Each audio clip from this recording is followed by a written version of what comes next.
So our next speaker is Mary Daniel. Actually, two speakers. Mary is a public speaker, employment resource specialist, and advocate for people with disabilities.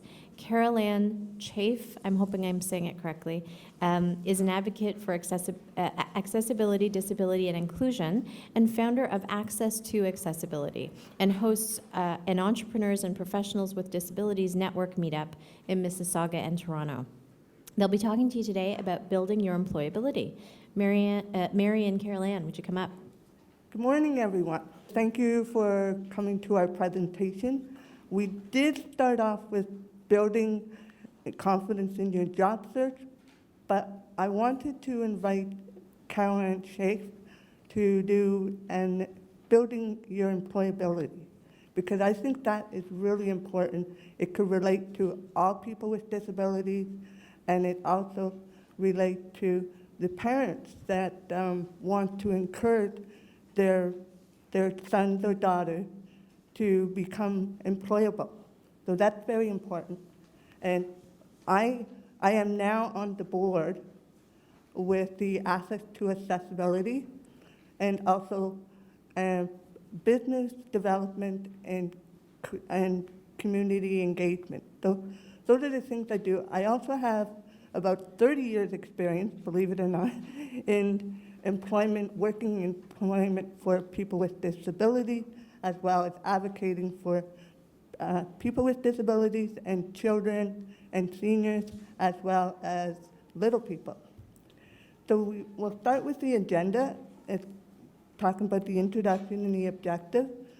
And then I'm going to be organized, be prepared. Access to Accessibility will be by Carol Ann Chafe, as well as entrepreneurs and professionals with disabilities. Then we will have time for questions and answers. So the objective, we want think about, this is going to be the overall objective of our presentation today, and empowerment. And empowerment is to be strong, to be able to be independent, and also, we want people to advocate for themselves, because sometimes when it comes to service providers, organizations, and sometimes you get to meet with them, you need to still advocate. You need to still be out there, and that's important. So be independent, be confident, try to build up your confidence. So we're just going to let you know how you or people with disabilities can do that. Then we will go be prepared. How to be prepared, be organized, accessing your strengths and abilities, as well as employment and entrepreneurs will be explained, and networking and resources. So be organized. This is for not only for job seekers, but also for people who want to look into a business, self-employed, entrepreneurs, and career professionals. And the first thing you want to do is lay out your plan, work plan. What do you want to achieve in your career goal? How do you have a portfolio? Because that's important. When you have a portfolio, you have an idea what you want to do and how you're going to get there. And then meet with an advisor. When you're meeting with an advisor for a job seeker, it could be an employment counselor, it could be a career profession, or even a training consultant, someone that will help you lead into job search. And then for those who are into business, self-employed, you might want to go into a business advisor or a financial advisor or any organization that are having any programs that would be into entrepreneurial. And one of them would be giving advice, would be access to accessibility. And that Carol Ann will explain about that. And then building a relationship through networking. You know how we always say networking is very important? It is. It's very important. You want to get out there. You want to find out what's going on. You could do it through in person, go to a job fair. You could also go to an information fair or anything that's coming up. This is in person and then online through social media. How many people here have Twitter? How many people have Facebook? LinkedIn. Well, all of them is important, and that is how you could get into finding out what's going on in your community. And when you find out what's going on in your community, join it. But be careful with Facebook, because you gotta have, if you're a job seeker or you're a person who is self-employed, you need to have it professionally done. You need to be sure that you got the right contact people, the group, the organization. You don't want to put any little personal things that what you did yesterday. You want, unless it's something with job search, but you want to be professional. And that is one of the most important things. And as well as dress your best. When you go into sort of a job fair, I have seen this in the past when I have worked in one of the booths for Link Up Employment Services. And I see people coming in jeans, and you're expecting to look for a job, or you're expecting to, get information on employment and being self-employed. You got to dress professionally. If it's just, a nice blouse and pants, or even for men, shirt, pants. You don't have to wear a suit, but just dress professionally. That's very important. What other jobs employers are looking at. Seeking for new opportunities. And this is everybody should do this, because you never know what's out there. You never know what type of funding there are for entrepreneurs. And you want to constantly keep your updated data to know where you could go, what you want to do. Now, be prepared. Review your work experience and your education. I have it's a resume that I keep for myself that has the resume from the very first day I worked to where I am present in the present. And it helped me to be able to see some of the skills I had in the past, as well as the skills I have in the present. And is this going to help me either being self-employed, or will help me with a new job? And by keeping that up to date, you always constantly putting new skills in. And as well as upgrading your education. Have you taken a course, or have you joined an organization such as Toastmasters to improve your public speaking? You want to keep that up to date. And then explore different work environments and employers. One way of doing it is cold calling. Cold calling is finding out what employers have to offer. And it also does, cold calling, believe it or not, does help you if you want to look into a business. You want to find out, how did you get into that business? How did you start? What type of funding did you get? And that's the best thing. Even with with the program I just found out, like Meetup, I could find out from other people what they are doing and how did you get there.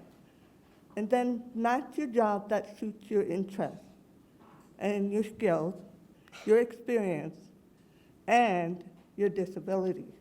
And the reason I'm saying disability is, what accommodations are you going to need to be helped that will help you be successful in the workplace?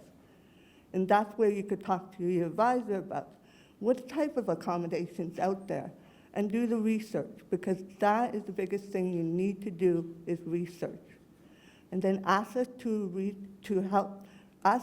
resources to help you on your job, your career journey. And when you get to find out what resources out there, it will help you continue. And this is where I'm going to have Carol Ann to continue. Thank you.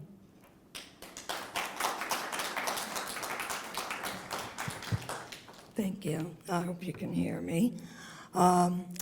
Sorry if my drinking water is a little distracting. I have a voice, we don't even know what to call it. It's a myoplasty. I was mute in 2010 after brain tumor surgery. So it's great that I can speak and swallow, but the limitations are I've got to constantly keep it wet. And it's too early to have wine to keep it wet, so right now I'm going with the water.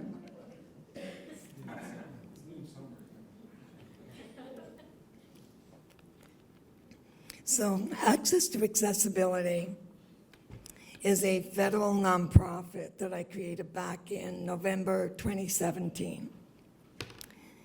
And what we're aiming to do is to be a central resource hub in the live and digital worlds for everything related to accessibility, disability, things that will help people with disabilities and older adults and anybody who's getting up there in age.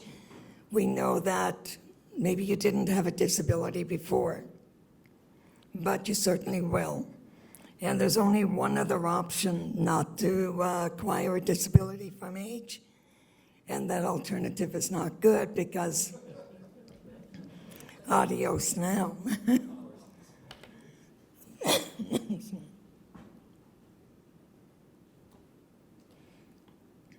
So with our digital division, we have many programs that we're planning to do. And I keep saying planning because even though I created this in 2017, it wasn't really ready to be launched. But they had found more new tumors. And then November 10th, they found even more. And unfortunately, they're further up the brain stem and white matter brain disease. So I'm told 5, 10 years, longer if I'm lucky, but it's like, okay, it's time to get off and get up there and start doing what I'm going to do in the time I've got left. So 3 days later, my lucky number 13, I decided I'm going to launch Access to Accessibility.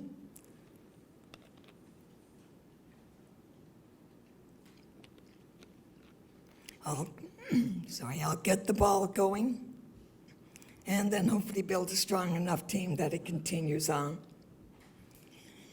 So one of our biggest goals is to create a mobile website to find everything and anything related to accessibility in your local areas. So that could be everything from service providers, product suppliers, events, venues, you name it. Really, we do need to be able to have one central resource. Because what I found throughout my life, I was born with disabilities, I've acquired disabilities.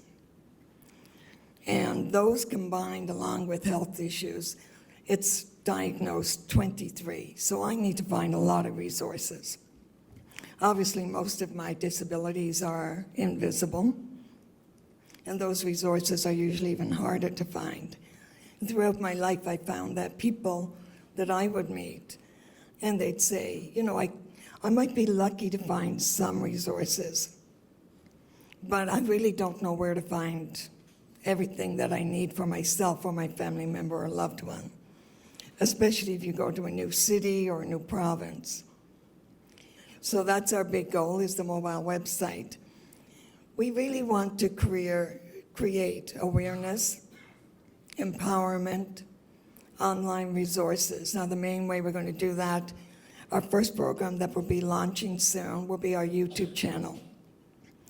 And the first program on that channel is going to be highlighting entrepreneurs and professionals with disabilities. And these are everyday local people.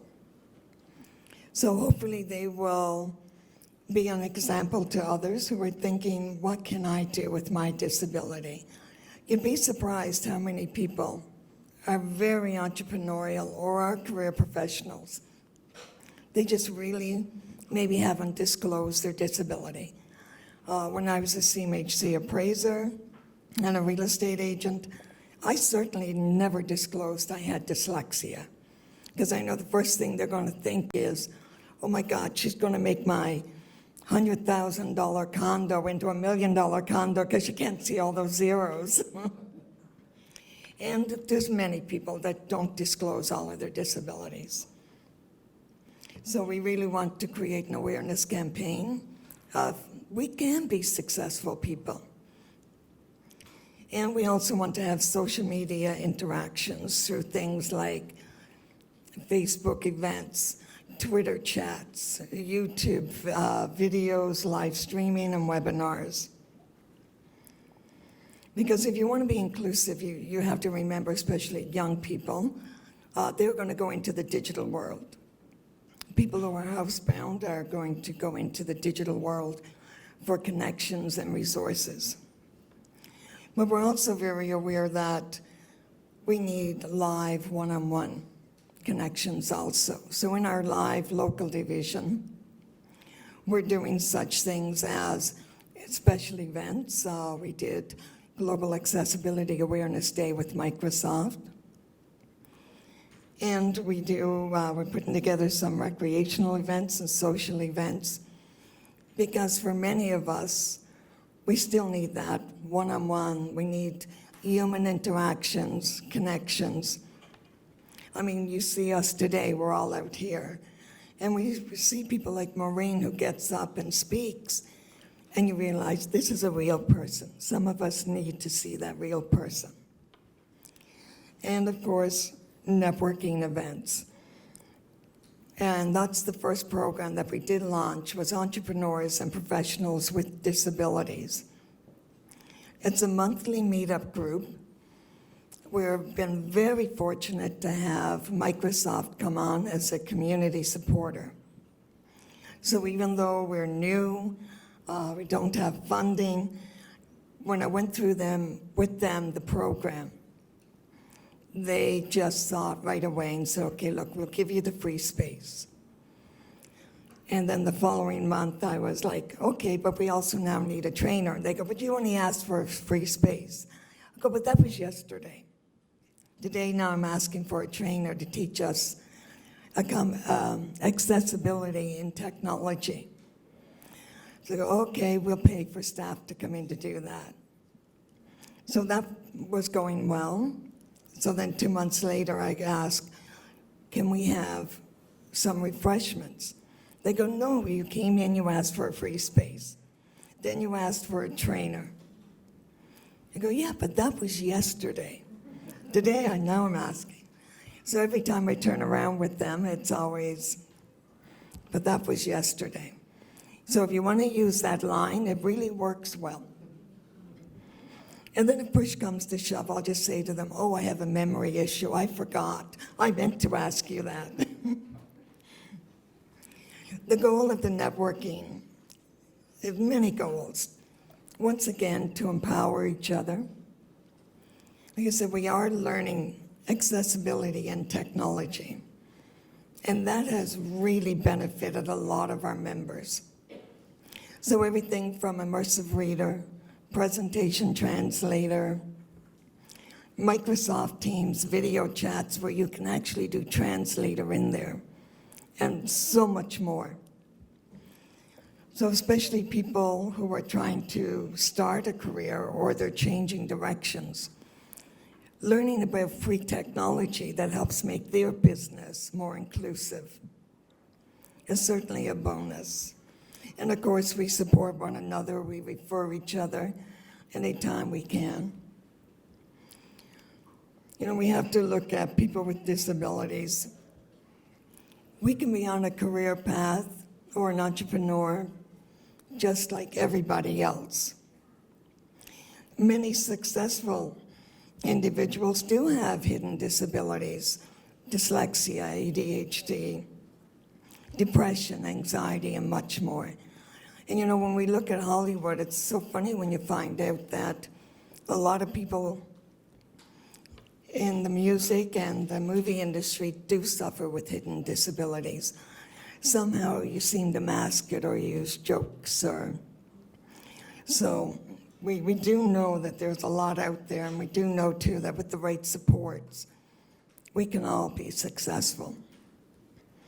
And every time I tweet about anything, I always use the hashtag, #WeAreAble, because I'm always focusing on more about our abilities than our disabilities. Yes, we have disabilities, but more importantly, look at us for our abilities. And we all have something that we're really, really good at doing. And I say, let's focus on that and promote that.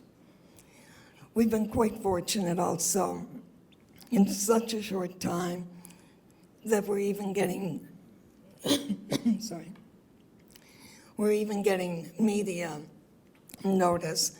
We've been in the Peel Weekly News, Community Capture magazine. So I'm just going to thank you right now. Please remember to use the hashtag #WeAreAble every time you see or hear anybody doing something positive. And then let's start that positive movement of using social media, not for all the negatives and attacks and putting people down. I really want to see it change around to, let's use it where we all join our forces together. And really, let's promote and support and encourage all the good stuff that people are doing. And these are just some pictures of some of our events that we have done. We're going to open it up for questions and comments. You can gladly ask here or on the back of one of our handouts. You can write down the questions, and you could gladly give that to us. Our email address is there if you prefer. Gladly email Mary or myself. It's whichever way you're comfortable in connecting with us and ask a question. We welcome it in all ways. And here, and it's also on our printouts, is ways to connect with us and contact us. Thank you very much. I'm going to let you come over here.